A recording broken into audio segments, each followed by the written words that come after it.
I, for years, tried to explain or understand within myself, what is this infertility grief? Because we had been to 4 specialists. We had done every type of imaging, surgery, like everything. We had done it all.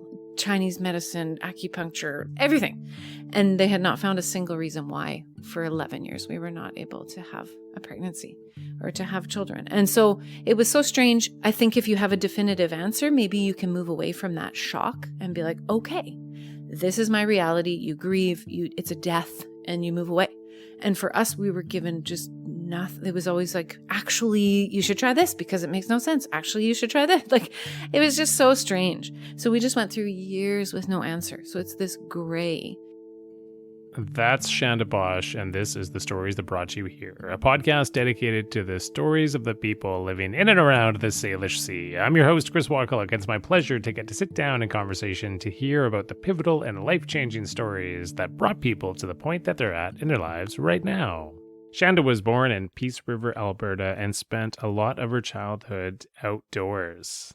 She developed an interest in music in her youth, and she would find her musical talents would flourish while working in isolation at a fire lookout tower in remote Alberta during her early 20s.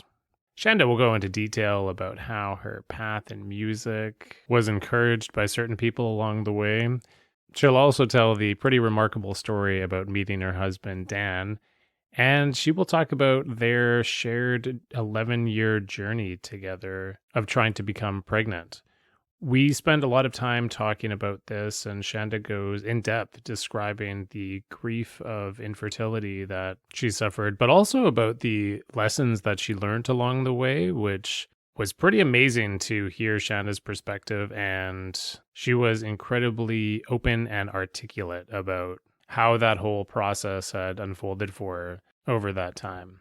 As well, I mentioned earlier that she worked in a remote fire lookout tower in Alberta, which was something that I did as well too. So Chanda and I went in depth into exploring life in a lookout tower, which was pretty fun for me to get to do. It's a pretty unique and life-changing experience that we spoke at length about in this interview, so I think you will enjoy listening to that. All that and more coming up. But before we get started, there's something I'd like to share with you, and that is about a service that I'm providing to help people record their oral history. Through doing this podcast over the last 5 years or so, I've heard a lot of people tell me that they wish they would have recorded a grandparent's or parent's story, but never did. I personally think that having a loved one's oral history recorded is something absolutely invaluable, and therefore I created an easy way for people to be able to do that. If you would like to record your own or a family member's life history, personal reflections, lessons learned, family history, life experiences, and anything else you'd like to share is preserved for future generations to cherish, this could be of interest to you. These recordings are in a monologue style and can be as long as you would like. If you're at all curious about this, you can email me at myaudiomemoir@outlook.com. Once again, that's myaudiomemoir@outlook.com. And I'd be happy to let you know about how to get started on this. So thank you very much for listening to that. Now it's time to say first a little bit of music and then my interview with Chanda Bosch.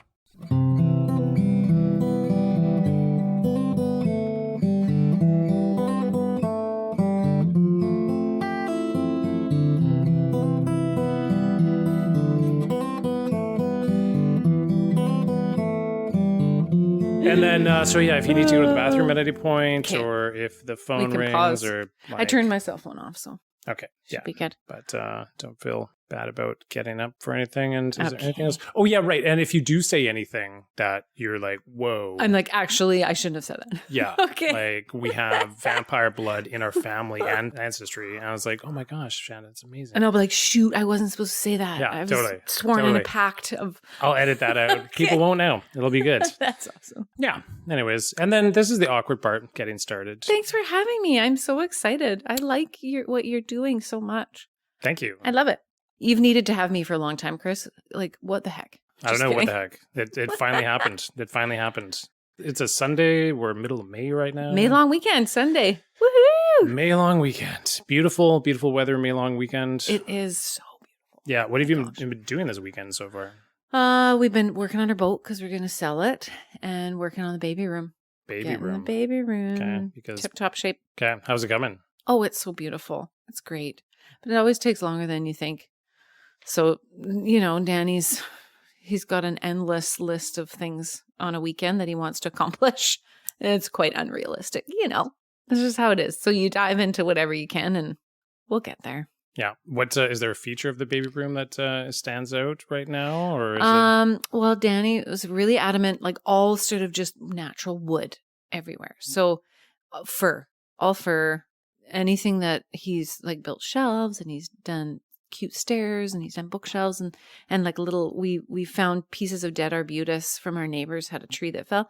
And so we've created sort of what looks like a little forest around the sides of the bed, and it's kind of a little loft bed, and it's really fun. cool? When is your baby due? September 1st. All right. I know. Excited, obviously. So excited. So excited. Yeah, a little nervous. Like we were talking earlier about the sausage hands and feet for the rest of the summer. Yeah. Turkey sausage fingers. I think hands, that's what and we figured. feet. Yeah. That's well, I mean, it's a lovely thing being pregnant, right? Yeah. Yeah. It says the guy who has I know. never had a chance in his life to be pregnant. No, exactly. Yeah. You can be empathetic. I'm sure you can put yourself in a sausagey foot woman, I'm pair there. of shoes. Totally. Right now. It's like none of my shoes fits. Like trying to put some gloves on. No. Pants don't fit. Yeah. Yeah, that's really putting yourselves in my shoes. Gosh darn it. It's tough being pregnant, it looks like. No, it's awesome. It's awesome being pregnant, it looks like. Awesome being pregnant. Yeah. Okay. I'm in the little middle stage. So I am not sick and I can still sleep. So I'm just enjoying it. It's like a little mini honeymoon in the middle. Wait. So ask me in a couple more months. I might be really cranky. Before I even You'll be get like, it you out. were so happy. Remember we did the interview? I'll be like, fuck all, Chris. Okay, we'll see how that goes in 2 months from now. We'll try that. I'm looking forward to that reaction. Okay, so the traditional first question we always get to on this podcast, of course, is what brought you to Pender Island, Chanda? Pender Island. Well, I was reading a journal entry, and my parents moved here in sort of the mid 2000s. And my dad was a prairie boy who was obsessed with sailing, like obsessed, no reason, didn't know why. And him and my mom bought a sailboat and they moved out to Pender.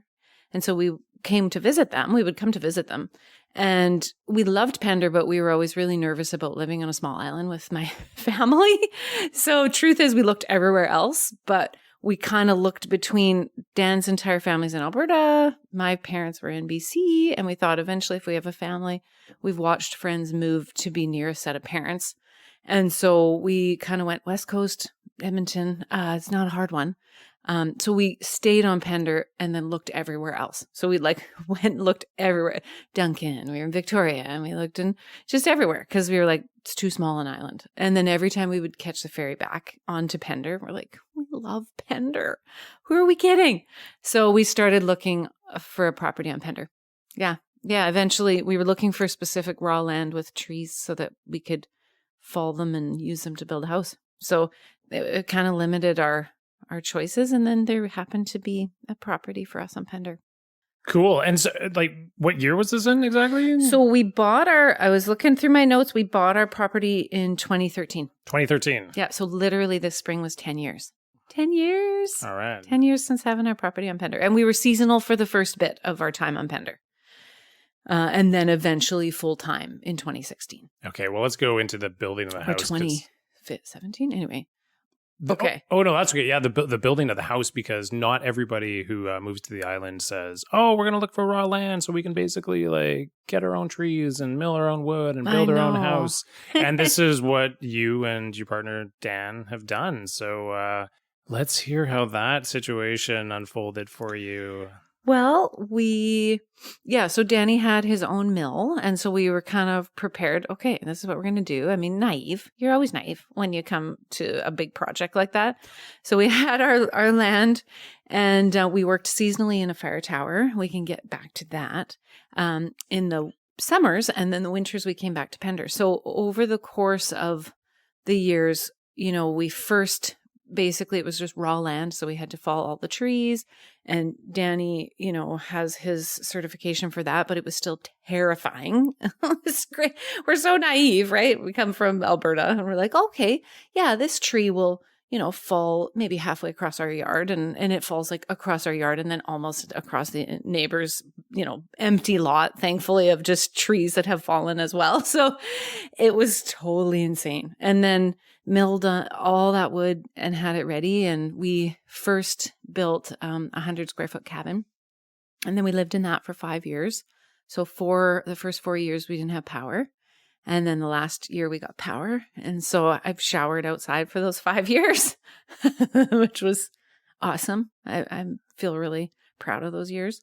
But near the end, we had like a little bit of PTSD. Like, it was hard. The winters here are cold and wet, and it was so fun living in the cabin. But Danny was getting out of wet boots, working all day, wet clothes, and then climbing into sort of a semi-damp bed. Like, we had a little sailboat stove, took 6-inch logs, but you can't burn that for very much of the night.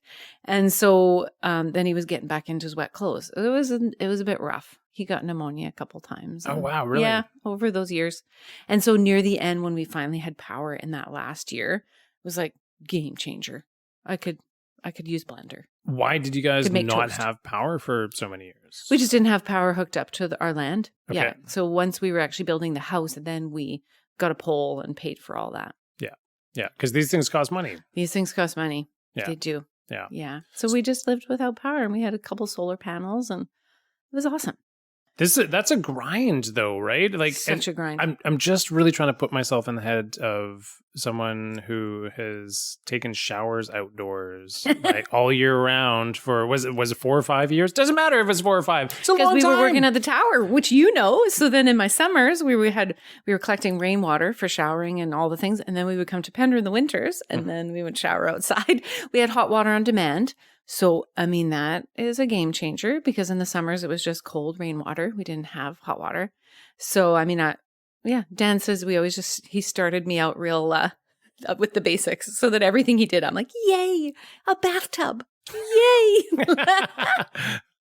So the building of the house begins after numerous years. Yeah. So we lived in the cottage while we were building the house, and then we moved in. So basically, seasonally at the tower, and then working on our land. And then we broke ground 2016, I want to say. And that's when we stopped doing lookout towers, and then just full time worked on our house and lived in our cabin. I would imagine most people listening have not built their own house. Some people have, and kudos to you people, because that's amazing. But what was your experience like of building your own home? And actually, so maybe before you start talking about that, if you could describe the size and the appearance of the home for us, please. Yeah. So the property we got was originally Crown land. And then the original owners bought it in 1979, and then they just kept it raw land until we bought it, which is insane. There's not a lot of raw spots of land on Razor Point Road. That's where our house is, and it's just beautiful road. And so when we first looked at it, it was so treed and so densely, these old trees that have fallen down, and just, it was crazy. We didn't even know if we'd have really an ocean view. And it's a beautiful ocean view now, but it was just such a dense forest and old trees in there. So it was such an incredible experience to be able to use every single piece of what we took out. There was only one specific place we could build the house, and because of all the variances. And so we took out trees, and then every single piece of those trees we used for trim and post and beams and everything, cupboards and counters. And it's just amazing. Yeah. So I would say coolest thing we've ever done, except probably the hardest thing we've ever done. And when people ask, should we do it? We're like, should you? I don't know. Will you get divorced? Don't know. Can you make it through it? No clue. It's such an incredible thing, but it isn't for everybody, for sure. Such a grind. Oh my gosh. And I think because we lived in our cabin, like 100 square feet, it's the size of my in-laws' walk-in closet, like 8 by 12. So really a cozy little place. And even after we finished the house, we would just be walking next to each other in the house. And we're like, oh, you can be in another room, can't you? Weird. I'm like, I miss you. Where are you? In the bathroom? Okay. So that's what you just said about the stress and the intensity of doing that. And maybe some people's partnerships might not survive it. Understandably, right? Because when two people are under a huge amount of stress, no matter what it is, it's really difficult. Yeah. Yeah. But it sounds like... so rewarding, but just not, people romanticize these things. And they are romantic. Like, this is the thing. It also was so epically romantic to do it. Here we lived in this cottage, and then we worked in a tower, and then we came back to Pender in the winters and did this thing together. Like, it was super cool. And the house is gorgeous. It's 3 floors. We have a little bit of a sort of open garden suite down below, and then we live in the main and the upper floor, and timber framed sort of hybrid house. It's beautiful. It is a beautiful house. It's amazingly beautiful for sure. And the 3 floors is incredible as well too, because it's got this feel of kind of like a tree house almost. Well, we were at our tower when we designed it, Chris. So literally we just built another fire tower. There you go, right? Yeah. When we built it, we're like, we literally just designed a fire tower. What were we thinking? Actually, it's perfect. Our lot is kind of a weird, steep property. And so really we had to build up. We couldn't build wide. So that's why the 3 floors kind of made sense. Yeah. Fair. The 3-floor treehouse. The 3-floor treehouse. And I love that you used the word, there was a romance involved in the project, right? And it's interesting to perceive doing something difficult in that way as being like romantic endeavor, that things that are hard can also totally be, romantic. Yeah. I know. Cool. And usually it's hindsight that you're like, that was romantic. Yes, maybe. Just kidding. But at the time. At the time there were moments where it was pure magic, totally. But then there were other moments where it was like, wow, I have laundry PTSD. I don't know where to put anything, and I have to carry it to somewhere else to do it because we didn't have laundry for 5 years. Just little things. Yeah. Okay, well, let's get back to Pender in a little bit, but we're going to bounce back to the very beginning of your life right now. Okay. Where the heck did you grow up, Chanda? I grew up between Alberta and BC, kind of equal. I was born in Alberta, small town, northern Alberta, Peace River. And my dad was born in Peace River. My mom was born in Peace River. My brother was born in Peace River, which is so weird to think because that's kind of the fact that all 4 of us were born in that same area, because from that point on, we were then just like gypsies that moved everywhere else. So yeah, and then my sister was adopted years later once we actually had left, or I think we were still in Alberta, and then we moved to BC. So some of those younger years in Alberta, then sort of junior high school years in Alberta, in BC, and then back to Alberta, did some living in Edmonton, and then back to BC for married life. And so why was your family bouncing around back and forth from Alberta to BC quite a lot? I mean, it was the 90s, like 80s, 90s. Like, I think it was just work. My dad was just bouncing around to find work, At the early stage of the 80s, the interest rates went crazy. So we had built a little house when we were smaller. And I think my parents decided to make a move maybe to find more work. And then BC kind of went through the 90s thing where it was really the struggle for work. So I think we moved back to Alberta eventually, and then same thing. So mostly work related, I think, is why we moved. Family in Alberta, friends in BC, kind of torn between the two. Yeah. And what was your father doing for work? And actually, before we go there, what is your dad's first name? Bob. Bob. Yeah. Yep, Bob Cooper. Not the other Bob Cooper that lived here many years ago. Because when my parents moved to Pender, apparently there had been a previous Bob Cooper that stole a bunch of money from people. Okay. That's not the name you want to have when you're moving I to know, when you come to a small island. Yeah. So not that Bob Cooper, the other one. Kind of like when we first moved to Pender, everyone would be like, oh, you're the other tower people. Yeah. that was what we got called. We're like, sorry, we're on a small island and we're the other tower people on this small island. Like, how cool is that, really? I guess it was amazing. It's interesting how people like, and like this is part of the reason for doing the show, how like we have these really like small, narrow perceptions of people's like lived experience, right? And it's like the only thing I know about this person is they work in lookout towers, and I will assign that label to you. And then the next people that come along, right? Anyway, but well, and I think it was just so cool that there happened to be other tower people on a small island that we came to. Totally. From Alberta. It's just so cool. And when Chanda and I first met you, we found out that we had actually visited the tower that you and Dan stayed at, and a friend of ours had been there before, or That's like so after you cool. left, or before you left. We'll get to that. Yeah, we will. I know. But no, that's okay. So, your dad's name, Bob Cooper. Bob, and what was he doing for work? He was just doing mostly carpentry. That was kind of what he had been doing at the time, and then he was a business consultant as well. So he did lots of consulting on the side and would always fall back on his trade. So he was just traveling around doing that mostly. Okay. Yeah, and then eventually moved full time to kind of his own consulting business, and then he was back in Alberta working, doing that. And so you're growing up in a situation where you're moving quite a lot. Yeah. And how was that experience for you? Was it disruptive? Was it flowing, normal, strange? And it's so funny because Dan and I are the exact opposites. Where Dan, his parents live in the same house that they built 40 years ago when they were in their like early 20s. They got married, had all their kids there. Every single kid, has lived in that home, and they still own it. And my parents, we've moved so many times. And so it's so interesting, the two ways to grow up. And I would say it's made me super resilient. It's not always easy to be new often.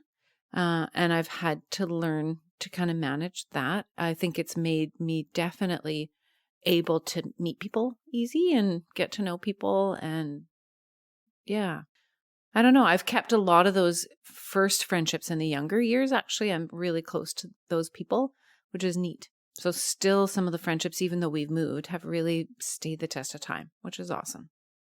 Cool. And you use the word resilient. And that comes from, I guess, having to show up in new situations all the time and try to integrate. Well, yeah. And it's funny. It's this new thing. Like, they're not new, but in parenting books and stuff, they're talking about creating resilience in your kids. Sometimes you actually have to create these scenarios of resilience, right? And so I often think, oh, okay, well then I guess there's a gift in there that just came with that package, a bit of resilience. And you can get it from other ways. I mean, Dan, even though he didn't move maybe homes a bunch of times, there were other aspects of his life that created resilience, right? So yeah, I think it's a gift, but in the midst of it, it's not always pleasant, for sure. No doubt. But do you know roughly around what age you were able to reflect on those experiences and like apply the word resilient to it? Oh man, that's a great question. I don't know. I think it's always been a thread in my life that I've just had to have a lot of resilience for things. Yeah. I don't know. Yeah. I couldn't tell you if there's a specific time that I reflected on being like, I'm resilient. I would say probably in the latter years, going through some of the stuff Dan and I have gone through, some of the losses and grief, I would say maybe that is when I have reflected on the fact that there's actually been a thread of resilience through my whole life. So maybe actually more in the recent years. Okay. Cool. And what kind of things were you into when you were a prepubescent child and a teenager? What sort of like hobbies and activities did you partake in? It's funny. I think about me and my childhood. It was a lot of time spent in the forest.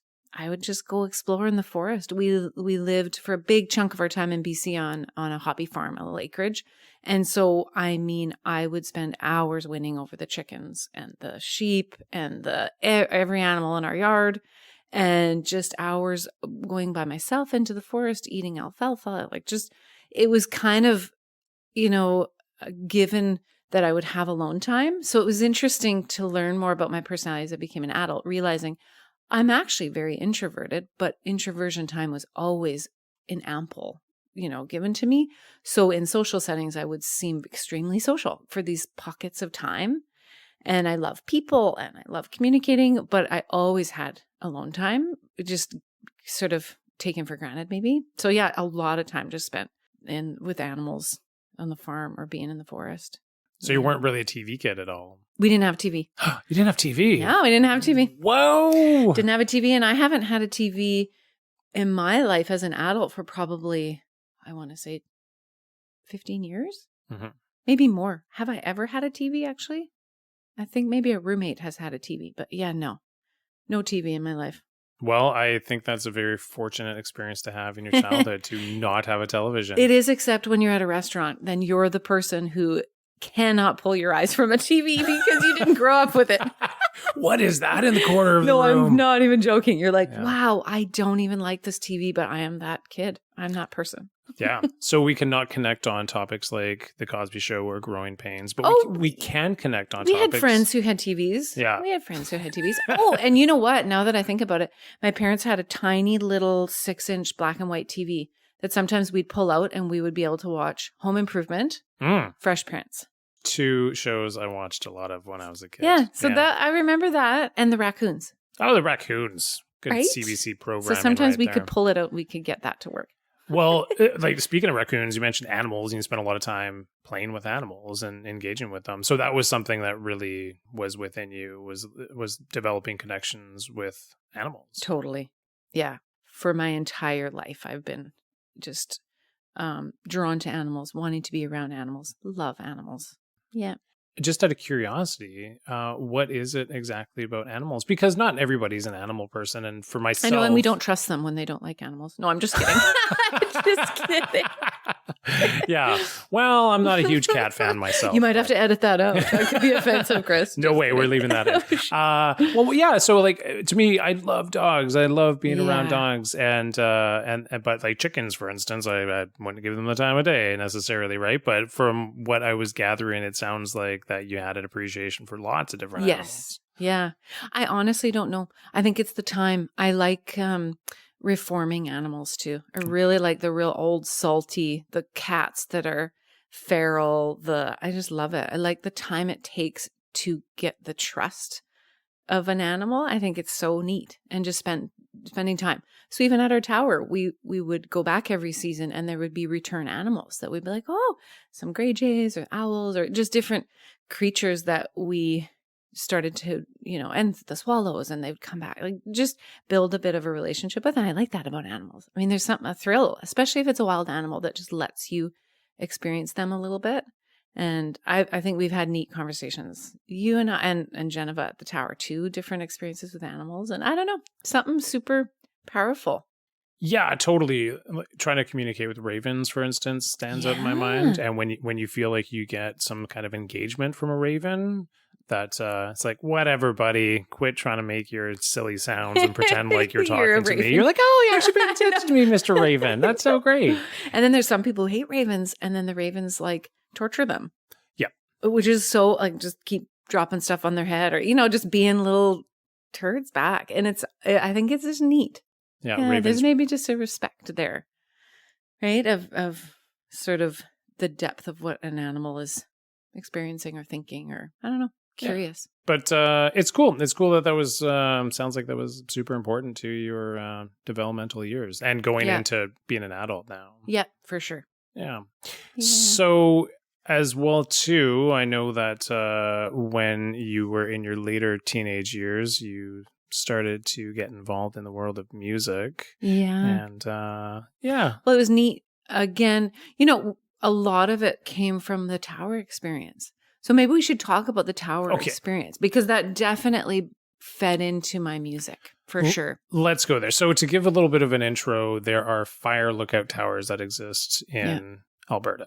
So you and myself and my wife Geneva and your partner Dan all have had experiences working at fire lookout towers. Yeah. And so this is a very unique situation that we've had to work in this career for a period of time. And let's try to do our best to explain to people what the experience was like and give some good feelings and visuals as to what tower life is like. Hmm. So what year did you start doing towers and how did you hear about it? Oh man, the year, I want to say it maybe 2005, something Okay. like that, 2005. Yeah. And when I was 16 years old, still in high school, a lot of my friends were older than me. And a few of them were putting themselves through university working at a fire lookout. And I'm like, what is this job you are talking about? So cool. And I remember just they would talk about like, the two different types of people that end up being drawn to fire towers, right? You have the people that are the artists, the authors, they're going to university. I mean, it's a seasonal job, right? The painters, the creatives, the musicians. And then on the other hand, you also have the people who can't function in society. And so then they go work at a tower where they do not have to actually see anybody, basically the entire, however long their season is. So I just remember kind of hearing about that from my friends and thinking, if I ever get a chance, I'm going to totally do that when I was 16. And then I didn't again until, I would have been maybe 24, something like that. Or was I 21? I might have been 21. I think I was 21 when I did my first tower season. And it was just one of those things I'm like, you know what? People tree plant and if they destroy their bodies. And I'm like, if I hate this, I don't have to ever do it again. I'll just try it. And it was the coolest thing I've ever done. It was so amazing. So I was flown into a fly-in tower, 20-minute helicopter ride to the nearest community. And I was there 4.5 months and they flew me my groceries once a month. And it was just so incredible. I brought my guitar and I did play a little bit. I was a kind of a secret songwriter and a guitar player, but not really for anybody else but myself. And I would play like 6 hours a day. Wow. At my tower. Yeah, wow. It was such a formative time because I didn't really bring anything. There was no internet. I didn't have internet. I didn't have a cell phone. I didn't have anything. We had a landline to check in, but that's about it. And I brought my computer with some GarageBand and taught myself to do a bit of recording. And it was just amazing. I wrote a lot of songs in those early years. And to set this up a little bit here so people kind of get a bit of an idea of what things look like is that, so a typical tower site is going to have a trailer on the site that's about 400 square feet. So it's your living space, office, living room, kitchen. And then there's a separate tower on a steel frame that goes between 80 to 120 feet up in the air. And there's a cupola at the top. So it's an 8-sided room with a lot of windows to do a lot of looking out there. And you have something called a firefinder in the middle, which allows you to be able to give the exact location of a fire. So you can call that in and triangulate with other lookout tower people. But you said that you were in a fly-in tower yourself your first season. So you get dropped off with the gear that you bring along, which isn't very much, and the groceries that you have for your first month, and some drinking water, because there's rainwater collection that happens for showering and washing, but you have your own drinking water. And that helicopter flies away, and you are on your own in the middle of the bush. Do you remember how that first experience went for you, that first night or first week? Man. You know what? You feel completely abandoned. It's so strange. Like that feeling was so strange because I was 21 years old and I didn't have I had pepper spray. I didn't have a gun. I had nothing, and my tower was called Musquaw, which someone told me years later that means grizzly or bear. And there's grizzlies in the area. It was so jarring to be left. And I would say for the first month, I would close all the curtains as it would get a bit dark, close all the curtains in the cabin, just kind of get everything safe and secure. And then one day I was like, what are you doing? Like, what are you doing? You either face it. Do you think someone's out there? There's this weird sinking feeling when you have to let yourself go into the isolation. So it took, I would say, 3 weeks to a month of just kind of immersing myself into that place and being like, there's nobody out there. And if they are, what can you do? What can you do? So you have to surrender to that. And I just opened the windows and opened all the curtains in the evenings, and I started just letting myself get really climatized to the dark. And I would turn off all the lights, turn off everything, just make sure that I just enjoyed the evening kind of getting darker and the sun setting and the quiet. And it took a bit to get to that place without feeling guilt. It was so strange, like guilt to just sit quietly for a long period of time, and stare or whatever. We just don't do that. And I remember startling myself moving my dining table or the chair, just because every sound had a purpose, the clanging of the tag on the tower or just everything you knew. And when there was a different foreign sound, it was a big deal. So it took a while to decompress from sort of the outside world. But once you get into that place, it's so amazing. Yeah, just you speaking there brought me back into that world a little bit, and it is amazing. And as well too is that you were on a generator up there, I presume. Yeah. So in terms just of a certain couple hours a day, like I would run it for as little as I could, just to keep the batteries good, and because you need to have your landline or your like cell phone charged or whatever. The landline, I think it's a landline, Chris. Yeah. So they require you to have that generator on for a few hours a day minimum. So I just did the minimum just to keep the, equipment up. And then the rest of the time was just quiet. Yeah. And your job is to be still and try to maintain your sanity. Yeah, totally. That's what's so interesting about the job is it's not a physical, it's a psychological job. Yeah. There's physical elements for sure. You climb a tower. That tower, I think, was 90 feet or around there. And that was a hoof climbing, this ladder, and you hook yourself in. You got your cable and your fall arrest equipment. But it was all the mental. The mental aspect was so fascinating. Like, you really need to like yourself. And I think at first it takes a little bit to figure out if you do. I don't know. Did you find that? Oh, yeah, I totally found that. I found that I was really scared about the experience before I did it because Geneva did it the first year and I was like, whoa, you're so brave. I couldn't do that. And then I got really curious about it. I lived with her at her tower for the second half of the summer. And then I had another job, but that was where I was spending my nights. And then, the curiosity took over and I thought, oh, I want to try this. Mm-hmm. And there's no hiding from yourself out there once you're on your own.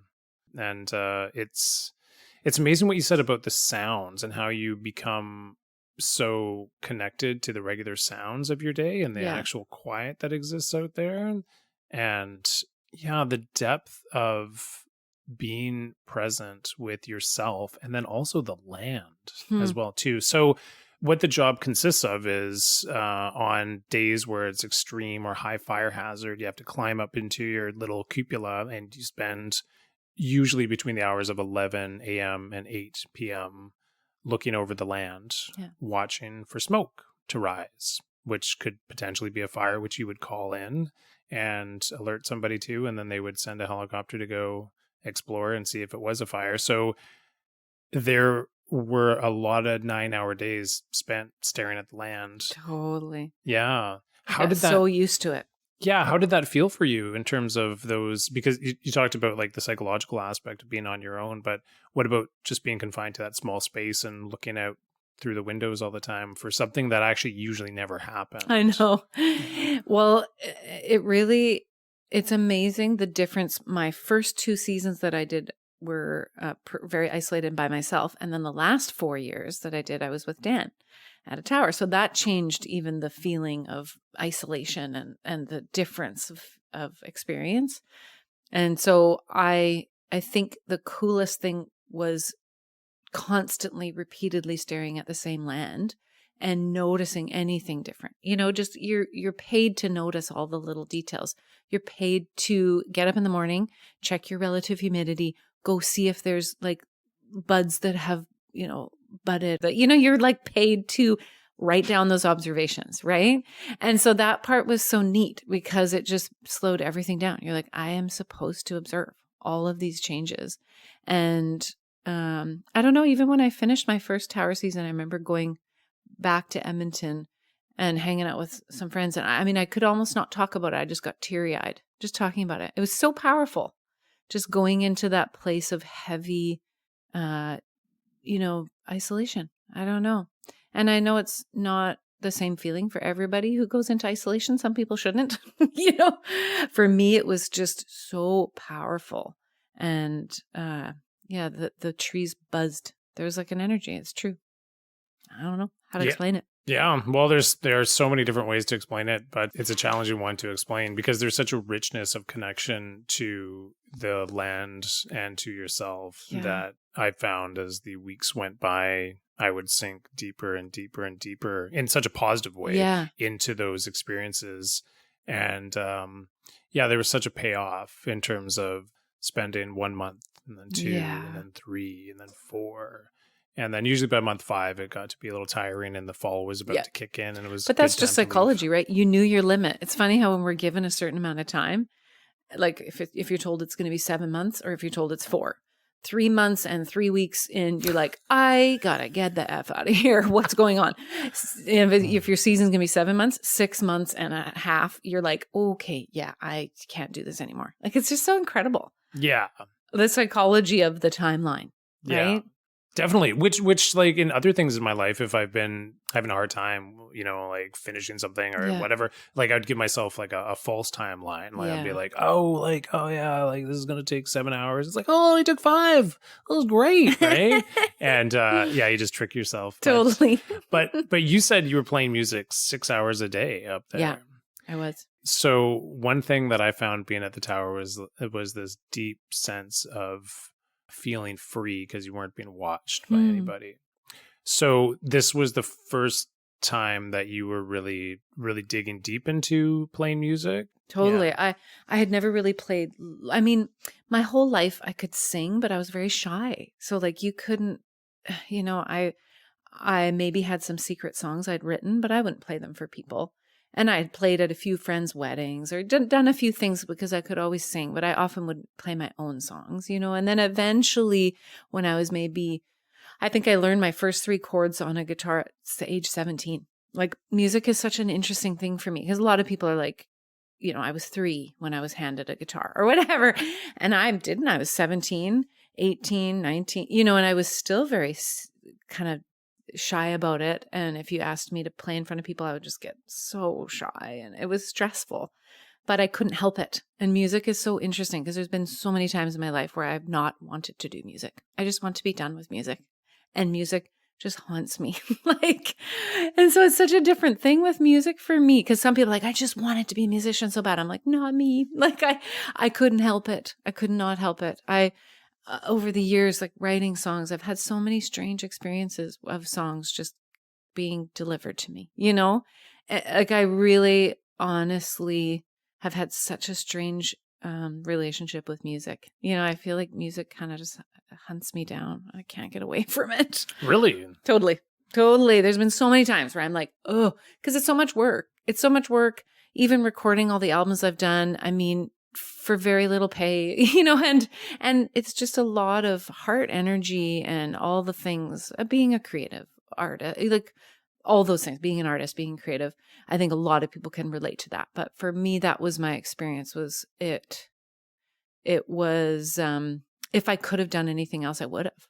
And that's what I always say to people. They're like, oh, should I keep doing music? I'm like, well, if you can do other things, then yeah, go do those other things. But if it keeps coming around and you can't help it, then you'll do it. When you say songs were delivered to you, what do you mean that they were delivered to you? Yeah, just that I would often have lyrics or things that just wake up. And there would be periods of time where there would be no songs. Like that's what's interesting when I was sort of reminiscing before thinking about this interview with you, just about the last album we did. I had such a long period of time where I hadn't written a single song in years. And there was lots of grief going on at that time. And I was like, maybe I'll never write another song. You know, it's like you kind of go through these periods of time where it's like, maybe I'll never be able to do this again, you know, and it's very real. And then all of a sudden something shifts or changes or an experience happens and it unlocks something. And then, you know, with this latest album, I honestly was being woken up in the middle of the night with songs and I would just write them out. It's super strange. And it's not always like that for me. Sometimes it's poems that I've made into songs. Sometimes I've had, even this most recent album, it's about 20 years worth of songs that I had some, and I had written the melody 20 years ago and then finally just had words for it in the last 2 years, you know? Mm-hmm. So it's such an interesting process carrying around these little bits that sometimes suddenly will make sense. I just finished reading a book called Big Magic by Elizabeth Oh. Gilbert, who wrote Eat, Pray, Love. And so she spends this entire book talking about the creative process. And it's really amazing. I love this book, but she mentioned numerous stories of... I haven't read it. It's a good but one. I've heard a lot about it. But having creativity delivered to us, because we have receivers within us that we're picking up. And if we don't make that choice to hear that and then to harness it and create something with it, then it'll go on and move on to somebody else. Interesting. Yeah. That's cool. That's a cool concept. So you're writing or you're playing music 6 hours a day at the Lookout Tower. Did you gain like a new confidence within yourself from all that playing, or what was going on? I think, again, I just couldn't help it. I brought my guitar, I brought a few things, and it was just flowing, from the surroundings, whether it's being in nature or whatever, just clearing out the clutter. So I had just felt this beautiful flow, right? And so then from there, I went and lived back in Edmonton. And I remember a couple years just being so depressed. I had lots of fun experiences, but I just pined to go back to the tower. And I started playing music a bit there and getting connected in the music scene and getting to know people that way, which was really neat. And being forced to play some of my songs publicly. The interesting part about my very first tower season is I left from there, and I'm trying to think, my first album that I recorded, I was around 21. So it was sometime in that, maybe the fall of that year after the season, that I went and recorded my first album in Abbotsford with my friend's dad. He does recording in his studio, a home studio. And I knew her my whole life. And I had actually just asked her a couple years before, secretly, with all my little secret songs, if her dad would ever let me just come to the studio and just record a couple songs. And she was like, yes. So I planned on spring break a couple years before. And we just recorded 6 songs in 5 hours. It was very just basic, whatever. I just wanted them to be recorded somewhere. I just had these secret songs that I'd never played for anybody.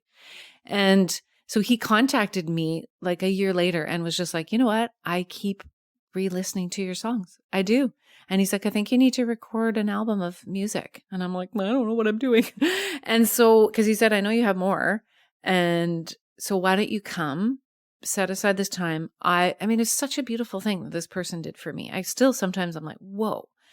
Basically he said, if you can commit to selling like 300 CDs when it's all done, I'll pay, free studio time, just come. So he just saw something there. And so I did. I just went and worked. I remember I packaged sausages at the Funk's Food in Abbotsford, and we recorded this album, my very first album of music. And I had never played any of the songs even live. So I had a full album completed before I'd ever really played any music for anybody else. I had played here and there, right? But my own stuff really hadn't.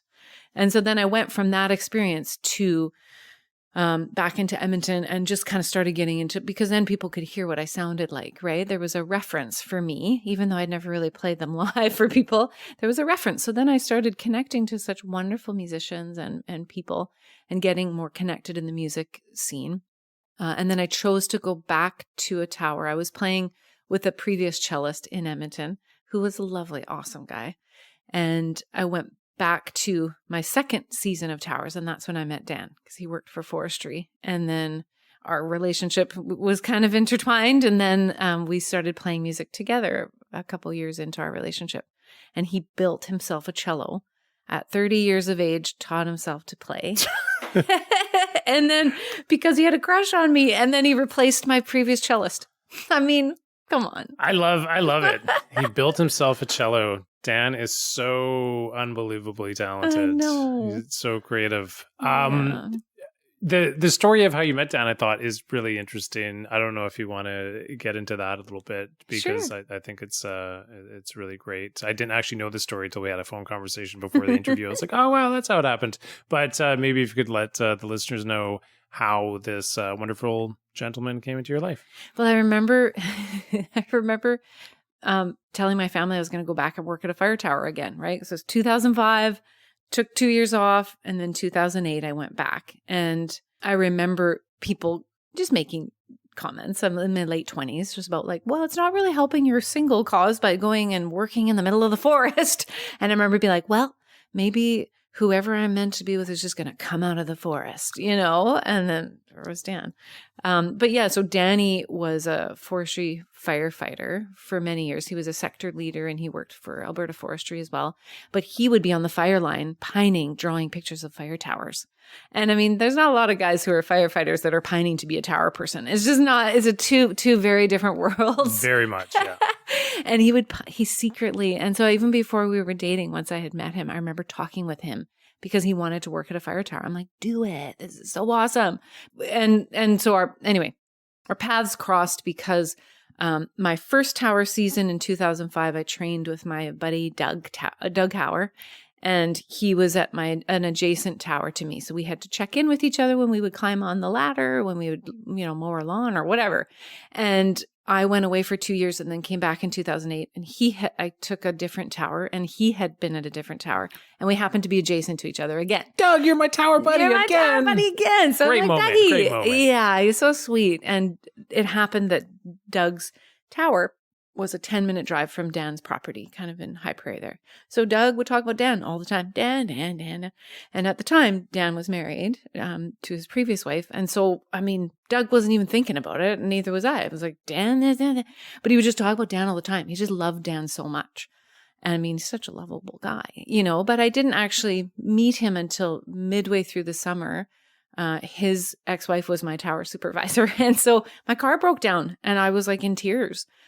Because I was going to fly out to Montreal for a holiday mid-season, and I couldn't leave the staging camp to catch my flight the next day. And so she's like, it's okay, I'll bring Dan, blah, blah. So I met Dan. He came, fixed my car, and was just a very quick encounter with Dan and his previous wife, but that was such an interesting piece because then years later, actually it wasn't even years later, I want to say a year or so later, Doug brought Dan, who was divorced, to one of my concerts in Edmonton. So I had met him, and Doug brought Danny to a concert in Edmonton. I remember again meeting this human and being like, wow, like so impacted by just how kind he was. And then from that point on, we just kind of stayed in touch, and he ended up working at a fire tower while we were dating and engaged. The first 2 years we were dating, engaged, and then the last 4 years of that tower stint he did for 6 years, we were married for those last 4 years. Yeah. So you guys, you worked at the same tower for 4 years? Yeah. So okay. I did my first two before I had met Dan. Yeah. And then I took years off and was working in Edmonton while he was at his first 2 seasons of tower. Okay. And we just wrote letters and kept in touch. And I would go drive out to visit him. And then the last 4 years, once we were married, I moved. And then we worked at the fire tower. And then we lived on Pender seasonally in the winters. You wrote letters to each other? Yeah, I think so. I think we wrote letters. I mean, it's a tower thing to distance. do. When you're a tower So person, fun. writing letters, you've got the and whole care day. packages. Oh. Isn't that like the actual most amazing thing? Getting care packages from people? Yeah, definitely. I received Mail. a few and I've sent a whole bunch of letters, actually. Like, it was less of a care package sender than a letter sender. But yeah, I received that. loved it too. It was so great because there was so much time. There was so much time to be able to You could do just that. sit and digest, and it meant so much. So when you two were working at the Lookout Tower together, there was a musical project that you entered into, recording an album. Yep. Yeah. Yeah, so that was something that was neat. Danny, the first 2 seasons I wasn't there with him, he taught himself. That was when he really worked on his cello, when we were dating and engaged. And then because you have so much time, same thing, he progressed so fast with his instrument, right? And then once we were married and started together, we really started playing more together and kind of writing together, and he started playing cello with me. And so at the tower, we decided to record an album. I had recorded 2 previous albums. The very first one I did, and then another one in Edmonton, full studio and like just so amazing and all the things. And it was an incredible experience, so much money. And then we decided, let's just record at our tower, for a different experience. And it was the most amazing thing. And I think I was saying to you, we draped a blanket over the fridge. We did all these things. It was a long weekend. His brother came out with a bunch of gear. It rained the whole time. And so we were on like low hazard.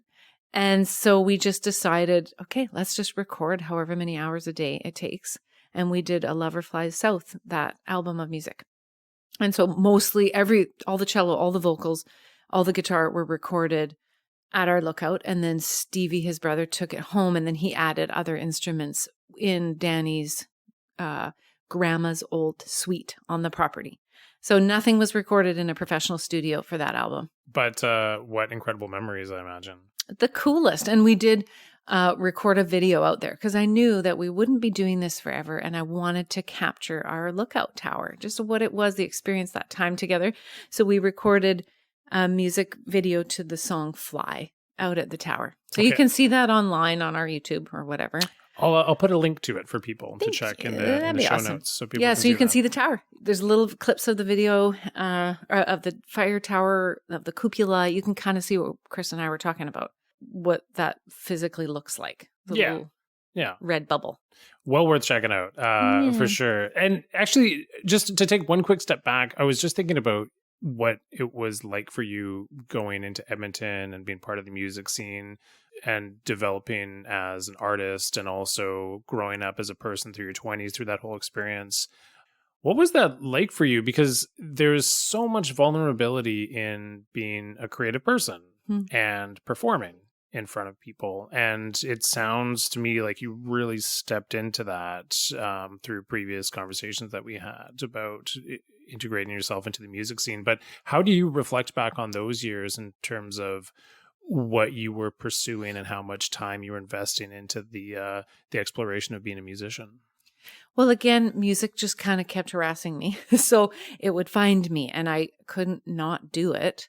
But I always had another job as well. So I never, ever fully made music my career. I never fully made it my only place of making money because I always wanted to love it.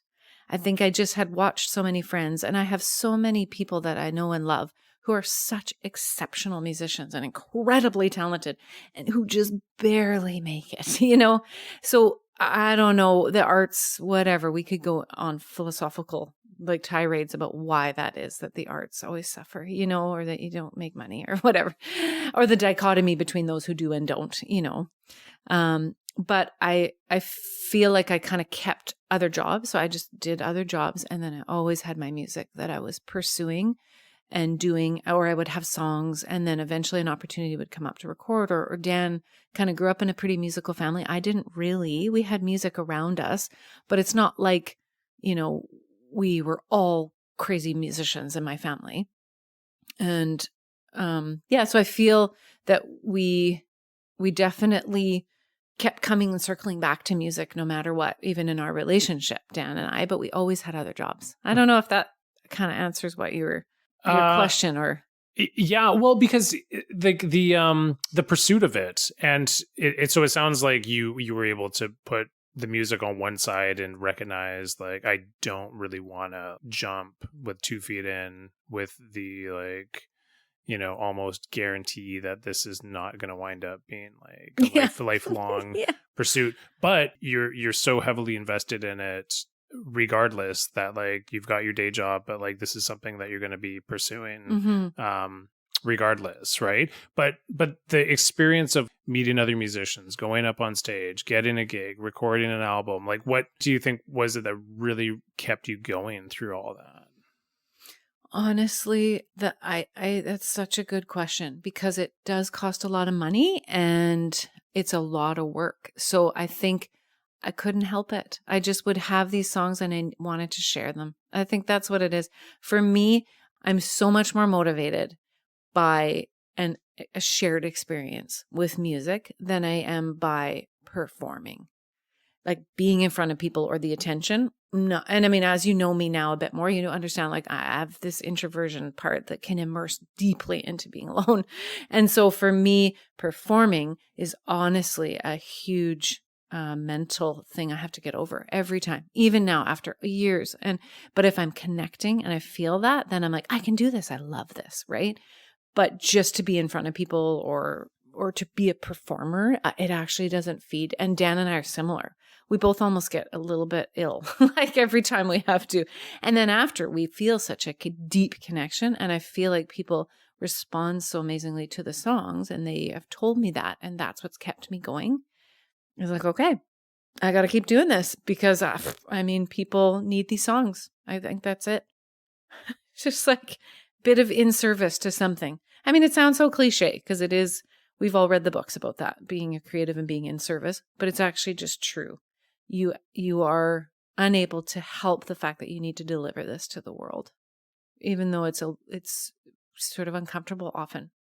Yeah, I hear you. Right? You said shared connection. So shared connection between you and other performers on the stage? Yes, totally. Yeah. Other performers, but also the audience. Yeah. Like for me, it's not enough to just have everybody looking at me. I literally want to crawl under a rock. That makes me almost feel so shy. But if I'm just having this deep connection and you can tell, it's like people are there for a shared experience. And that is the coolest thing for me. It's awesome. And I could keep doing it forever. Mm-hmm. That is what keeps me going, is people connecting to the words and the songs and the music and playing with amazing musicians. And I've had the opportunity to play with such awesome musicians too. And I'm always like, what the heck?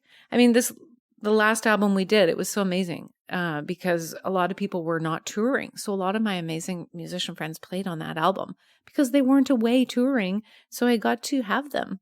And I'm like, how did I get those people to play with me? Like, it was just it's awesome. Well, if you want to jump into that story right now, because I know that this last album you made meant a lot to you. Yeah. And it was recorded during COVID times. COVID times, like you said, one little silver lining of COVID times. Well, when I think about our relationship, so, the progression of recording my very first album, when that gentleman asked me to come back and me having never played live, and then that opening up so many doors in Edmonton for music, right? And playing with wonderful people, and then recording another full album in Edmonton, and then meeting Danny and working at our tower and the experience of that, and then recording at our tower. And then this last album. So the progression of, I'm kind of a slow burn. Like there's often 6 to 8 years in between albums because I do it for myself and I just save up money. But also I don't have a time limit of when I need to put out something. And so I just kind of wait till it feels the right time or I can't help it. And the fascinating part about this last album, I had no intention of doing this album of music. I had no idea how it would ever happen in my life, right? It was just sort of, we were busy. We'd built our house. We had just moved into our house.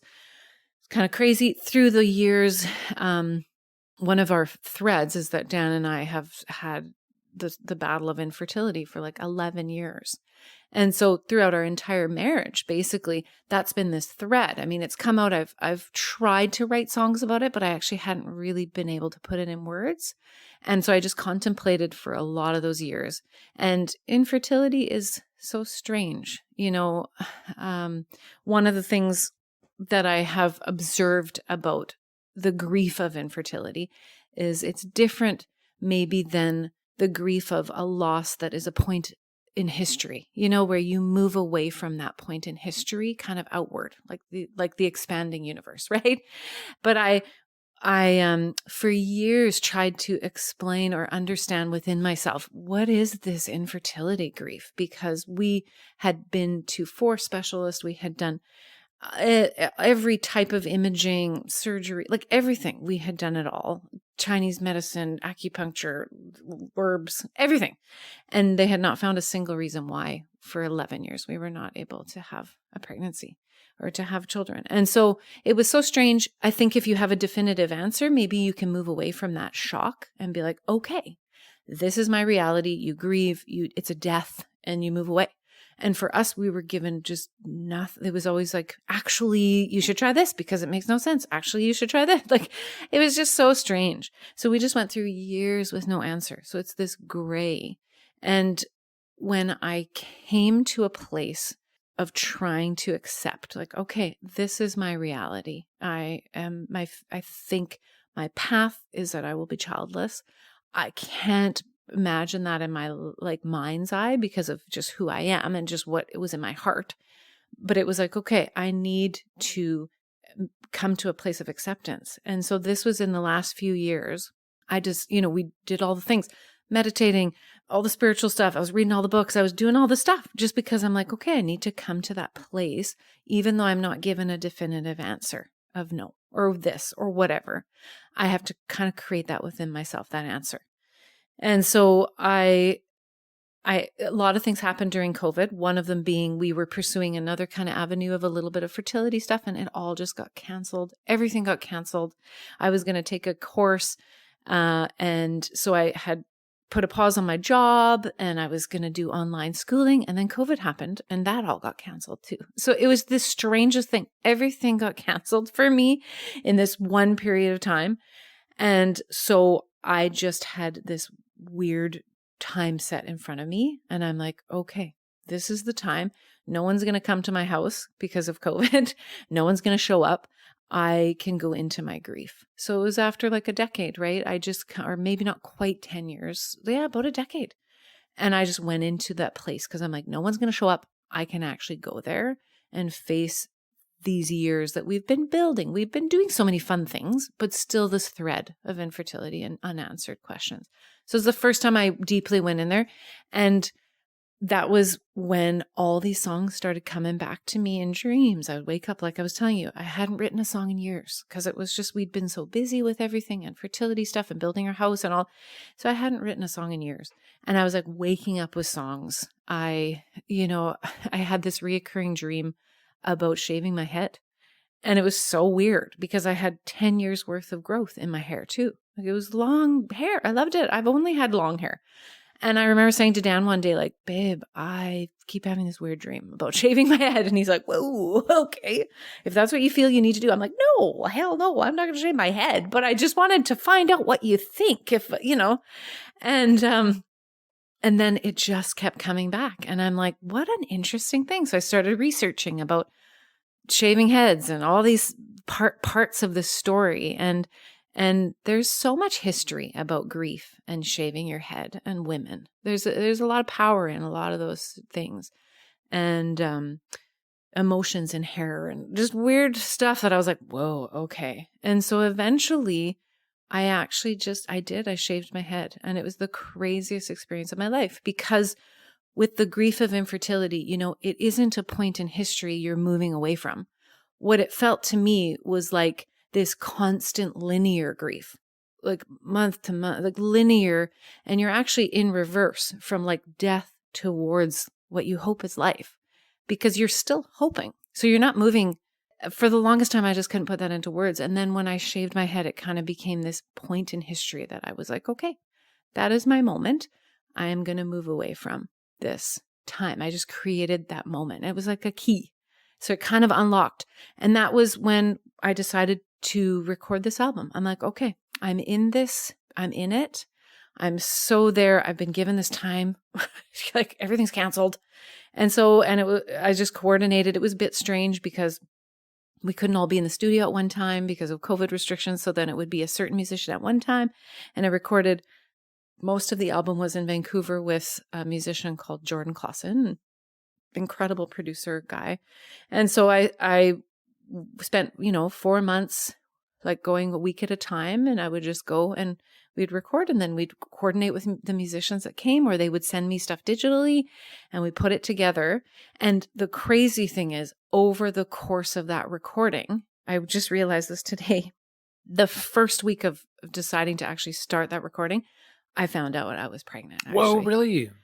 The first week. And I found out the day that I started to record the lyrics to my song, Seeing Stars, which the song Seeing Stars is exactly a song that I woke up in the night with those lyrics. And it's about that constellation of grief, trying to put infertility into words. It was that day. It was so crazy. And then I ended up having a miscarriage over the course of the recording of this album. So like 10 years of waiting to get pregnant, got pregnant when I was recording this album, had a miscarriage while I was recording this album, finished the album and delivered it to the world. Like it was just the most crazy experience to do that.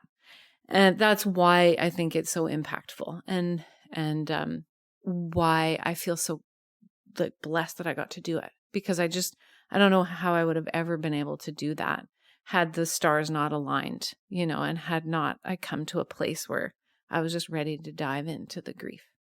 Well, I'd like to talk about grief for a little bit if you're into it. Sure. So when you said that once COVID happened in 2020, you felt like you had an opportunity to delve into your grief. Yeah. Grief is an interesting one. I've been thinking a lot about grief myself lately in the last few weeks. So this is of interest to me right now. But what did that look like for you? Because it was such a weird time. Obviously, everybody knows, but as you mentioned before, it was an opportunity because people weren't going to be coming to your house, and you were able to, cocoon. Yeah. But what did that experience of grief look like for you? Specifically from what you remember during those times? Like during kind of the COVID time or just, well, I think it was a build up. Like we had just been busy, right? I kept busy through that whole time. We were doing a lot of stuff. And it was the first time a lot of things were canceled. A lot of things were shut down. A lot of expectations things were just not happening. Uh-huh. And so inadvertently, when things are stripped away, all the other stuff comes out, right? So kind of like music, I couldn't really help facing my grief, but I was given that silver lining where I could actually go into it. Because when you have grief, and especially with infertility, it's not a very obvious thing to people. A lot of people don't know you have this deep inner pain or that you have pain, and you need to function in normal society. You need to have conversations with people. I mean, this is how babies come into the world, is women get pregnant, and it's a fact of life. So I had to function in normal life. And I had learned how to do that, and not being fake, but just kind of like the realities of life. You can't always live in your grief. But because it had been so many years, right? I just had to learn to live with it. And this was the first time I was able to really just kind of go there into a deep place of pain and a deep place of, whether it was just actually lots of tears and because sometimes you can't go into those tears. I mean, anybody who's had deep loss knows there's certain times where you're like, can't go there, can't do that right now. It's actually, I can't then speak for hours, or I can't then get myself back out of it, Mm-hmm. So there's some certain things about, I mean, some griefs acutely at the beginning, you can't help it. And there's triggers and you'll just be there. I mean, it had been enough years for me that I had learned how to live with this unknown gray because I had no answers. And so I had maybe coping mechanisms or ways just to live with it. It was a pain that I had, right? And so I could actually just go there, and whether it meant that it induced tears or whether it meant that whatever it made me physically do, I think that was a piece too, is just the physical pain. I don't know. The physical pain. Yeah. I mean, with grief, there's physical pain. Right. Of course. Yeah. Right. Yeah. And a lot of that physical pain, you can't always immerse yourself or go into like sitting with it fully, mm-hmm. But you gave yourself permission during that time to go deep into it and feel it. Yeah. Like, obviously, that's a really hard thing to do. Like, we can go through our whole lives without. Yeah. Or attempt to go our whole lives without. Like, ultimately, grief will find us. But we can... Or opportunities are presented and we're like, nope. No, I'm good. Right? Because sometimes I think we are given these opportunities where we could go there. Yeah. It's just really scary. It is kind of scary, right? Because there's a bit of a loss of control when you do let yourself face grief. Absolutely. Right? And so I think that losing of control is scary because you do, like I said before, have to function sometimes in normal life, right? And I think maybe that's where the gift of an opportunity to just dive in, right, is presented to you to take it. And I don't know, maybe we don't all do that. Maybe we don't take it. Or maybe we're not allowing space for some of those opportunities to present themselves to us. To go there. Yeah. And one of the things that you mentioned that you did was shaving your head. And, I can actually remember Lenny Kravitz for some reason talking about shaving his dreads and like the actual moment of it where he's like, my ex-wife was there. Everybody was crying. Yeah. And the actual moment of it sounded super intense. How was the moment for you when you were doing it? Well, oh man, it's another piece of the story that's so interesting. I haven't really shared it with many people because I had not talked to a soul about shaving my head besides mentioning to Dan I kept having this dream. And that was it. I didn't talk to my family. I didn't talk to my best friends and say, what do you think? This is something I'm thinking. I didn't talk to a soul until the day it was done. And so that was what was so crazy, is I'd had this thing that kept coming back to me. And I didn't know the key either, because it had been so many years with infertility and no change and no answers. And so I had a friend who, I woke up one day, Dan was on a surf trip. I woke up one day and I, for some reason, was like, oh, maybe today will be the day I shave my head. Like, just weird. And I kind of laughed like, yeah, no, that's not going to happen. I just had this like barter system in my mind. It's so strange when you have this reoccurring thing that keeps coming to you and you're kind of pushing it down and bartering it away. Like, I don't know if that makes sense, but so I woke up and I was like, well, what is today? What is today? You know? And I looked and it was like June 24th or something. I don't even know. And it was like St. John the Baptist Day. I'm like, oh, so it is actually a day in the calendar of something. I'm like, well, what does that mean? St. John the Baptist. So I started looking into it. And I'm like, oh, the story of St. John the Baptist is that his parents couldn't have kids. And I know his parents couldn't have kids. That's the whole story of this. And then John the Baptist comes in and it's this epic story about John the Baptist. And I was like, whoa, okay, that's fascinating.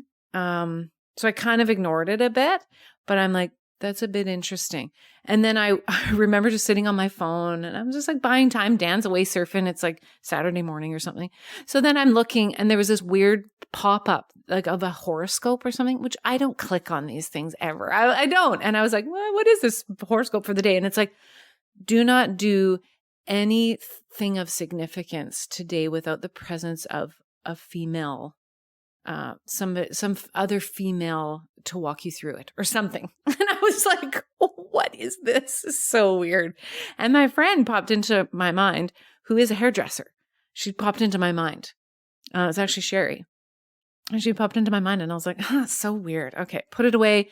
Had a bunch of things planned. My niece came over. We listened to records and we visited and had this fun time. I went to my mom's house. And at one point, Sherry texts me out of nowhere and is like, hey, I'm happening to be driving close by your road. You know, I want to just pop in and say hi. I'm like, oh, I'm not home. And I had said to myself earlier, if she comes to my house today, maybe that's when I am like having this barter system. I don't even know why. It's this weirdest thing. And so she had texted. I'm like, whoa, that's weird. And I kind of like dodged a bullet. I wasn't home, right? I'm like, weird. What a funny thing. So then go to my mom's, visiting with people, start to head back. And I think we stopped to visit with somebody. And then she was like, oh, I'm going by again. And I'm like, I'm still not home, you know, whatever. I was like, wow, she's persistent. This is a bit weird. This is COVID-y times. Like nobody's popping into my house. Like, you know, even my niece, we hadn't hung out in such a long time and it was a big deal. And we hung out at my mom's on her deck outside. Like we were still all being really funny. And so then later that evening, Sherry texted me again. Is like, hey, I'm on my way to your house. And I'm just like, what on earth? I'm on my way to your house because I was just going back to grab something. I'm like, okay, I'm here. So she comes over and she'd brought like a little bottle of wine and we're like kind of surfacey visiting, being like, hey, you know, cool, whatever. And then all of a sudden she's like, so what's up? What's going on? And I'm like, what do you mean? She's like, I all day have known I need to come to your house. And I'm like, what are you talking about? So then she's like, all day. I just couldn't. And I finally in the evening was like, guys, she said to her husband and her son, I gotta go. I gotta go see Chanda. I'm out. So she just came by. And so then I told her this whole story. I hadn't told anybody about the shaving the head thing. And I just said, honestly, this is what this keeps coming back to me. It's St. John the Baptist Day today. Like, what the heck? And so she was like, well, let's do it. What do you think? Let's do it. I'm like, okay. And so by the time we got to the place that she'd already come, and I had all these like, whoa, dodged a bullet. And then by the time she came out, I was just like, okay, I can't even escape this. So she had a bottle of wine. We sat on the deck and she shaved my head. And I didn't look in a mirror. I was like, I don't even want to look. I don't want to do anything. And she shaved my head. And then I kept a clump of the hair in my hand and we walked down to the ocean and I jumped in like a little baptism and just kind of released my hair and came back to the house. And I was like, well, Danny's got a surprise when he comes home because he was away. And that was it was just such a crazy experience. And that moment was so amazing for me. I didn't know it would be, right? I didn't know it would be a key, but it was a point in history I could move away from and find more healing. So it was extremely powerful. So we did that song, Seeing Stars, is the title of that whole entire album. And we recorded a music video with me shaving my head. And actually, I had started to grow it out. It had already been a year's worth of hair growth, which the growing out is very painful. And it was hard. It's painful. It was just like painful vanity wise. Okay, gotcha. Like, Okay. Yeah. It was just it was hard like that. It was just a long process. And so when we came to the place of doing that video, I remember sitting with knowing the feeling of what it is to shave my head. I know now. For me, not for everybody. That was just what I experienced. It was very spiritually. Ugh. And so we decided, I was like, I need to do it again for the video because this is the part that it's so significant. And so Charlie, our videographer, just left the video camera with us overnight. And so Danny just recorded me in the bathroom, and he doesn't even put in the video, but I started just like weeping. It was so hard just to go back there and know the significance of this key for my life. And Danny filmed me shaving my head, and that's interspersed in the video because it's really a truly significant part of the grief story. This is just crazy. Wow. That's an incredible story about the day. Thank you for sharing that. Thanks for letting me go on this tangent. Oh, so good. Sherry Ann heard the call. Yeah. Yeah. What the heck, hey? Yeah. Wow. That's amazing. And even when I watch it, Dan and I both just get like, my throat tightens, and it's because it's so significant. It's just truly significant in that video. And so when you talked about afterwards as well too, so you're moving away from the grief a little bit by sort of embracing an action to like give some sort of like a definitive marker. And then like I also want to talk a little bit about walking through the world as a woman with a shaved head. What was that like? Fascinating social experiment. Yeah. Firstly, purely vein wise, I have a nice shaped head. I had no idea. So that's a really nice bonus because going into it, Chris, I was like, wow, this is going to be horrible, really unattractive. And I'm okay with it. Like I just had surrendered to this process of like, okay, whatever, I'm not going to like it. It's fine. And I loved it. It was very fascinating. I loved my shaved head. I actually have a nice shaped head. Who knew? So that helps because some people are like, no, I literally have a cone head. If you shave my head, it's not nice. So that was an added little bonus. But it was very interesting to, firstly, because I had taken time off work to do the course that was canceled. So then I had people thinking I had cancer and being very concerned, right? Because all of a sudden you have this 10 years of hair growth in your shaved head. It's jarring for people. Yeah. And it is triggering even for people who have had cancer, who haven't had a choice in getting rid of their hair. So that was such an amazing experience for me. I'm like, right, I could choose this. Some people didn't get a choice. They lost their hair, and it is super grieving. And just like that process of what a shaved head triggers for people if they're not prepared for it or whatever. Also just feminine, masculine, like, that kind of thing was fascinating. The interactions with some men, Danny would send me into the parts store, wherever. And I remember in the past being like, please stop talking to me. I would just like to get a part, and then when I had my shaved head, like a lot of the time, nobody even talked to me, gave me the time of day.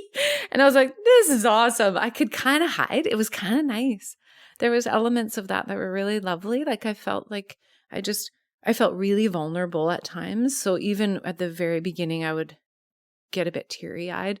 I just felt so soft and tender. And I had been very, like you said, resilience is something that has been a thread in my life from past things that have gone, just a lot of stuff. But I was really softened by that vulnerability, shaving my head. And it was very much, and I wrote down this quote to remember because Elizabeth Kubler-Ross says, grief must be witnessed to be healed. And it was kind of the first time anybody visibly was like, what's going on with Chanda? Like something happened. You just shaved your head. So it was a bit of a conversation starter, and people were curious. And I had to share a little bit about maybe infertility for the first time in a long time. because I didn't always tell people. People closest to me knew. Most people didn't Mm-hmm. know that that was our journey for those many years, right?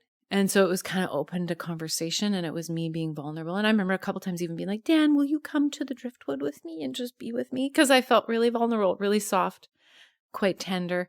And it was lovely. Like, it was a neat experience. Yeah. Yeah. And so having those conversations with people, because for sure, right? People see you with a shaved head, it's going to be a topic of conversation, right? Yeah. And then that would lead into sometimes talking about the infertility. Yeah. So how did you find that, having those conversations with people in general, like a relief or a chore or like anything else? I don't know. How did they wind up feeling? I think it was a mix of both, in that you know, I mean, it's hard when you find yourself in a place that you don't want to be, because you're like, yeah, I didn't necessarily choose that I couldn't have kids, or that, you know, I just, that, like, it was so hard. And so in a lot of ways, when you find yourself in a place that you didn't choose, it's hard to talk about it and to keep going back to it. But it also is so cathartic to talk about it, because you're like, it's such a huge part of my life. So, you know, when people ask, it actually was nice to be able to talk about it, you know? Mm-hmm. And I think the album came out, and then people were like, whoa, because a lot of people saw the video and they're like, I had no idea, like, this was your journey. So that was very vulnerable for us even, right? So it's like the shaved head, and then releasing the album with those music videos, visuals, for people to see what we had been through. It was very vulnerable, you know? And so that had already opened up a dialogue. And then it was more like, okay, this is our journey. This is where we find ourselves, you know? And maybe it was freeing. It was like, okay, here it is. This is a bit of my story, you know, 10-year story or whatever. Mm-hmm. Yeah. I want to be really sensitive about this, because the fact that you got pregnant and then had a miscarriage Yeah. was probably incredibly devastating, I would imagine. Yeah, it was. It Yeah. was honestly kind of inexpressible, the pain. It was also so strange because I was right in the middle of this album. So I also was so in touch with my heart, and it was just like, yeah, what a strange thing to go through while I'm in the process of moving on from this, to get pregnant and have a miscarriage. Like, it was just so bizarre and unimaginable.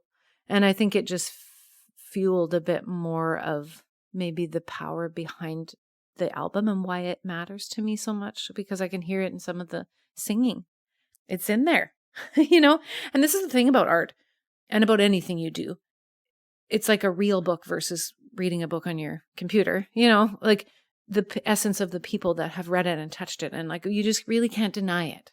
And we want to, I mean, science is maybe catching up to explain some of those things, right? Like quantum physics or whatever it is. Like, we don't know all the things about the essence of people and the presence of people and stuff. And so when you watch something that has a deeper thing that's happened, you don't really know all the layers, but you're moved by it. You're like, whoa, I don't know why, but, and maybe a similar video of something else doesn't have the same feeling. Or maybe there's an experience when you listen to these songs, and I'm like, because there's actually just fragments of real hard-lived stuff that happened at the exact time. And you can't really fake that, and you can't really, and maybe people will feel it, maybe they won't. You know, for me, the coolest part is I feel that in this project that we did. Amazing. Really. Like, I can't help but say thank you so much for such a beautiful articulation of your experience with creation, and especially with speaking about grief. You did an amazing job explaining that. And I know we're just touching the edges of it right now, and that there's so much more that could be said. But yeah, that's really profound. So many things you just said in the last 15 or 20 minutes or so. And I think people are going to be able to hear a little bit of their own story within what you said. And it's interesting. I wanted to read one little quote, Chris, if you let me. Oh, of course. And it's at the beginning of our video. And it was from this person who had written a book, who had lost catastrophically his wife, his mom, and 2 of his children in a car accident. And the book I resonated with was the grief portion of it. And I remember him saying, it's interesting. It's kind of the two worlds where you can be a celebrity for your grief almost, and you don't want that. Or, maybe you feel you don't have a great enough grief, and it never gets acknowledged.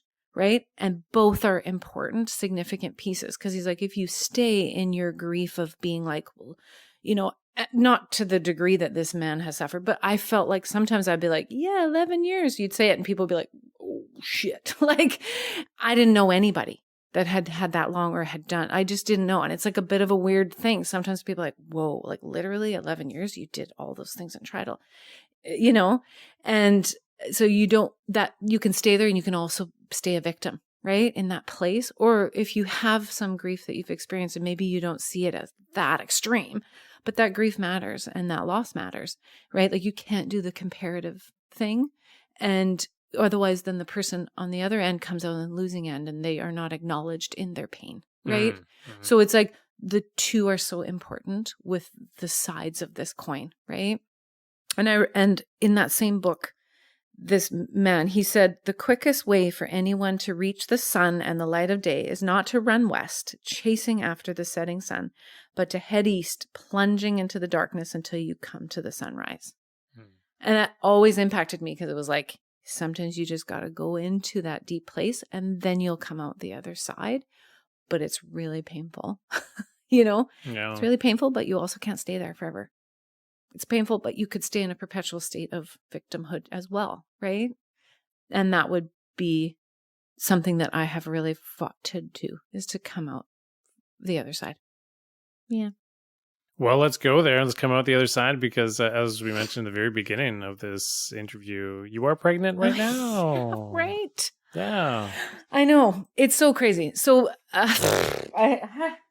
exactly 1 year after releasing the album, we decided to play our final card of IVF. And so And sorry, what is IVF? IVF is in vitro fertilization. Okay, excuse me. So the most invasive, awful fertility path you can take, basically. And it was right after my 40th birthday. And I just came to the place of realization I had done, even after telling you all these things, Chris, and going through all this working through of my grief and shaving my head and making this album, I still, in my deepest being, was like, we have one more card to play and let's just do it. And nothing else has worked, so it's probably not going to work either, but let's just do it. We really honestly felt we should play that card. And it was months of medication, self-injecting needles. I had 7 alarms on my phone. We called it, what did we call it? PAPTSD, phone alarm PTSD. I had 7 alarms on my phone each day from things I needed to do, from medication to needles to injections. Danny gave me injections in my butt with big needle. Yeah, it was so intense. One of the most intense experiences I've ever been through. But again, it's that resilience of digging in and being like, I can close this chapter because of this grief being this linear thing. I would really actually like to either close it and just move on my path, And I mean, it's the most powerful thing I've ever done. And it worked the first time, being 40, which the statistics are 7%. Wow, really? That low? That low. Okay. 7%. And so, very first time. It's just crazy. And so we're still like in this state of bliss, but also it's been such a journey. I mean, I still had to do injections for the first 10 weeks of my pregnancy. And yeah, totally. Injections and medications and things. So it's like, I have been high risk. I've done all this path, the markers of getting past the first time we miscarried, like the 7.5 week mark, the 8 week mark, and then getting past this point of development and then this point. And there's been so many pieces to this that have been incredibly tedious. And now I'm almost into my 7th month. So literally, it's just amazing. I feel amazing. You're catching me, like we said at the beginning, you're catching me right in the in-betweeners. I'm not ill. I was so ill at the beginning. I'm not ill and I'm not too giant and large and summer sausage feet and hands that I'm sleeping great right now. So I'm like right in the middle honeymoon. Nice. Yeah. Yeah. So, man, I'm just so appreciative of you sharing all these things because I'd like to think that I'm pretty open and sensitive to women's issues, but I have no idea. I don't know, like I try to imagine, but my Yeah. imagination, I think, falls incredibly short. But just what you're describing, and even from Dan's point of view as well, too, and like as a struggle for both of you. Mm. And yeah, like 11 years is a long time and a lot of emotion. And yeah, I'm sure like so many different feelings coming up through there. And the depth of a shared experience like that, the statistics aren't great for marriage, right? Mm, Like each year of infertility. And I mean, like, I don't really know anybody that's 10, 11 years in and still married. And because of the statistics of divorce, or it's just so hard. yeah. It's really hard because it's a silent grief. First off, not everybody knows you're going through that. Maybe you don't want anyone to know or whatever. Right. And it's primal in the sense that if that's something you have wanted or felt was your calling, right?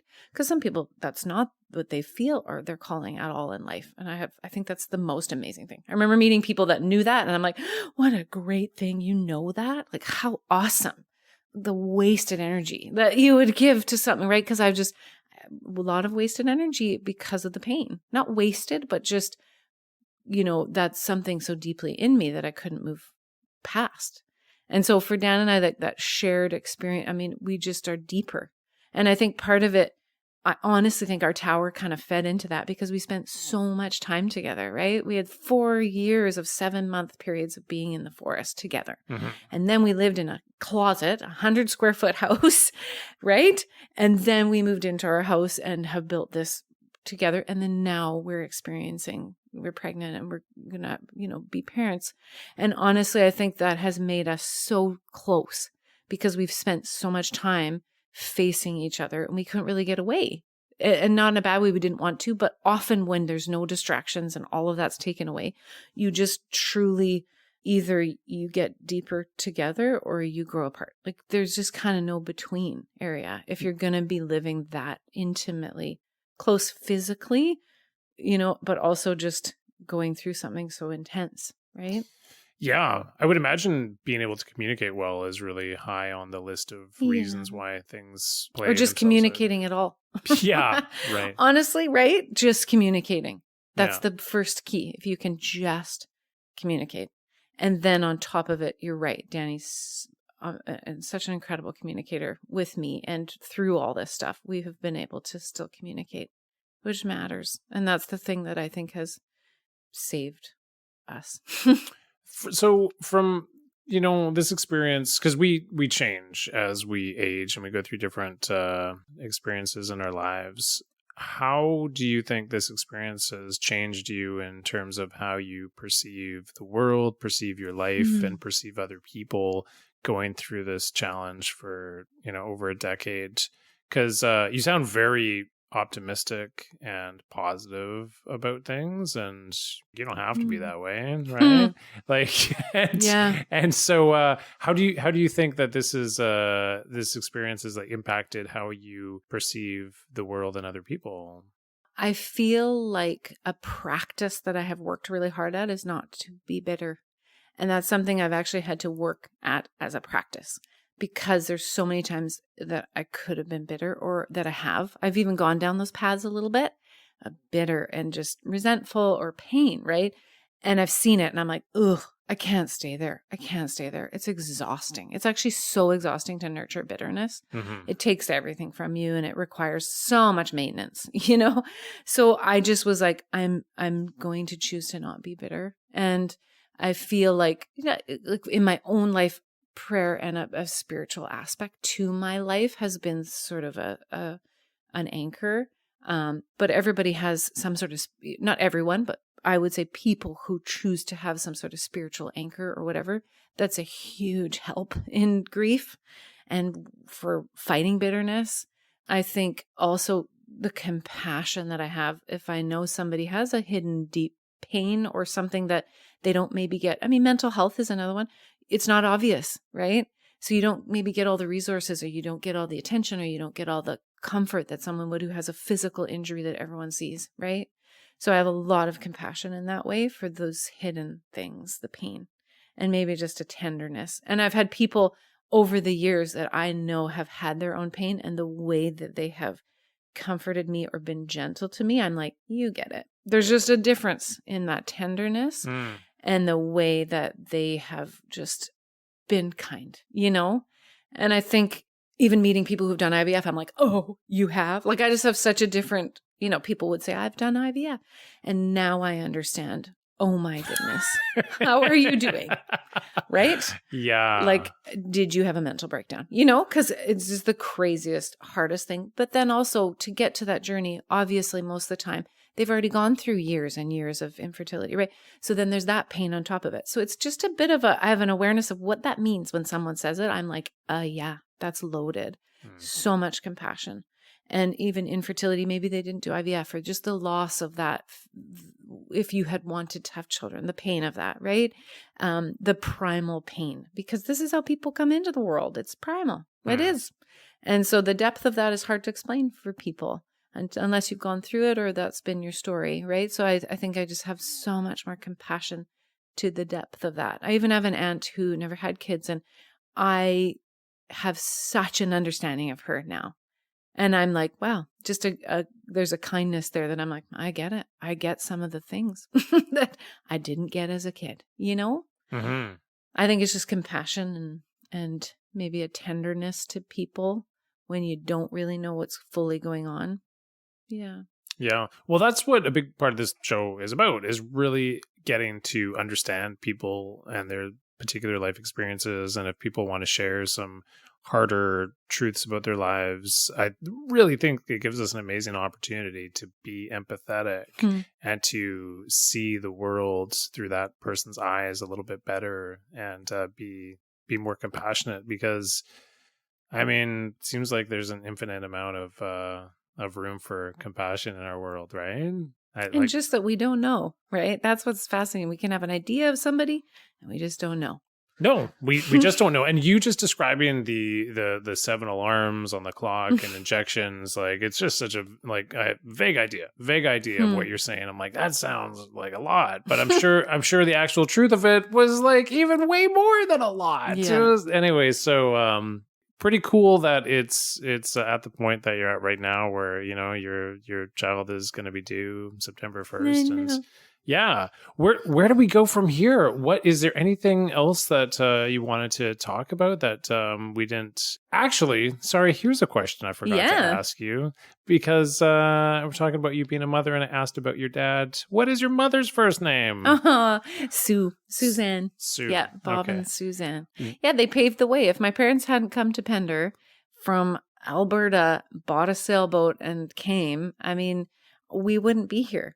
They were the ones who came. We came after them. My brother and sister-in-law are here now with my 3 nieces. Like, it's just so amazing. And my mom sometimes is like, in my wildest dreams, did I ever imagine that all my kids would live on Pender Island? Right? It's not a lot of people have their family here. They live here and they just wish their family would be here. But my family is here. So it's such a gift. It is. And so you have a brother, and his name is? Bobby. Yeah, Bobby. And so then they have how many kids? 3 girls. So Bob and Lynette. And the 3 girls, Katie, Tia, and Natty. Yeah. So you guys are surrounded by support. I know. It's honestly incredible. And we joke because there hasn't been a baby in our side of the family for 15 years. So everybody's really excited. And Dan's family, there's 9 grandkids under 9, I think, or something like that. So they all of his entire family lives in Edmonton. They all live within, I want to say, a half an hour radius of each other. Yeah. Dan's the only one who's come out west. And so it's kind of neat that my family is here for us to have a little bit of that support, because I know that's hard to not be with his family and to be having kids. Sure. So I think we feel pretty blessed to have some family around. It's incredible. Yeah. But yeah, is there anything else that we'll do like a slow wrap up, but well, I was reminiscing today thinking, Chris, talking with you, I've always loved visiting with you in these moments where we'll be on Pender or whatever, because you're not a serial space filler of conversation. You sometimes will just sit, and that's hard for me. So I love that about you. And I was so excited to have this conversation with you just because of that fact that you listen and you ask questions and you have these deep moments that create an opportunity to share a little deeper what, even today getting to talk to you about this. I mean, I'm not diving into all these things with the average person I talk to on Pender, right? So to just have this opportunity it feels really lovely. And I was also reminiscing about the towers and just a tower experience and the animals and all the things, kind of how that formative part of me, and thinking about you and Geneva. And I just love that connection that we've always had. Anytime we want to talk about it, we're like, yes. When you say, do you remember this about the tower? And we all get a little sobered and we're like, yes. And there's nobody else who understands. So similar to my compassion with grief and all those things, you guys understand when we talk about our tower days, there's no one else who gets it. There's nobody else who gets it to the same degree. And that is such a gift to Dan and I. It's just rad. It's rad that you get it.